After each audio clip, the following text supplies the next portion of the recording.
بہت ہی white collar اور انٹریکیٹ سا کرائم ہے. تو اس میں ہمیں جو سب سے زیادہ challenges that was how to search for اور ان ارتھ دی ان ایکسپلینڈ منی. اب اس کے لیے کچھ ایسٹس کی جو آئیڈینٹیفیکیشن ہے اینڈ فردر انالیسس ہے, وہ چیزیں آج سے پہلے شاید ہم اس طرح تھیوریٹیکلی کہیں ان کی بیسکس نہیں دیکھ رہے تھے, جو کہ اب ہم نے کچھ سیکھی یہاں پر. Then very important thing that was asset declaration, جس کو آج سے پہلے ہم نے صرف ایک فارمیلٹی کے طور پر دیکھ رہے تھے. ایز سچ ہم اس کو ایم ایل میں اس طرح کبھی ڈیل نہیں کر رہے تھے.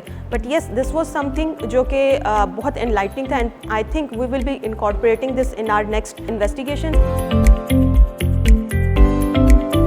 ریکارڈ کی پروویژن جو ہے وہ سب سے بڑا چیلنج ہے. اس کے بعد انٹر ایجنسی کوآپریشن وہ دوسرا بڑا چیلنج ہے. میں اس ٹریننگ میں بھی ایسٹس کے انالیسس کے حوالے سے, ایسٹس ڈاکومنٹس کی پروویژن کے حوالے سے, جس طرح کا ہمارا ایسٹس ڈکلریشن ہے یا ہمیں نیٹ ورتھ نکالنی ہے, وہ تمام چیزیں ہمیں اس ٹریننگ میں بتائی گئی ہیں, جو کہ ہمیں فردر ہماری انویسٹیگیشن کا جو اسکوپ ہے اس کو فردر جو ہے وہ انرچ کریں گی. ہمیں بتایا گیا کہ جی جو اویلیبل ریکارڈز ہیں ان کا انالیسس کس طرح کرنا ہے, جس میں بینکس ریکارڈز ہیں, فائنینشیل سٹیٹمنٹس ہیں, ایسٹ ویلتھ سٹیٹمنٹس ہیں, اور ان کو ہم کس طرح لنک کر سکتے ہیں کرمینلز کے ساتھ.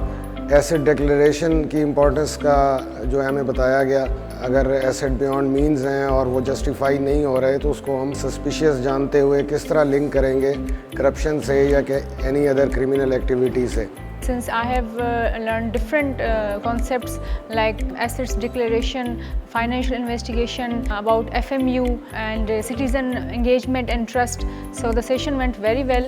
پولیس سے وابستگی ہے میری, تو انشاءاللہ میں پوری کوشش کروں گی کہ جو بھی ٹیکنیکس ہم نے یہاں پہ سیکھی ہیں یا پڑھی ہیں, یا جو بھی کانسیپٹس ہم نے یہاں پہ لرن کیے ہیں, وہ اپنی فیلڈ میں بھی انشاءاللہ اس کو امپلیمنٹ کرنے کی کوشش کریں. آئی تھنک یہ سٹیزن انگیجمنٹ کا پروگرام بہرحال بہت زیادہ ڈسائسو اہمیت رکھتا ہے اس وقت جب ریاست کو مختلف چیلنجز کا سامنا ہے, کیونکہ اس سے عوام کے اندر اور ان محکموں کے اندر جو بہت امپورٹنٹ کام کر رہے ہیں, ایک ٹرسٹ اور اعتماد کا رشتہ جو ہے وہ بہتر پنپتا ہے.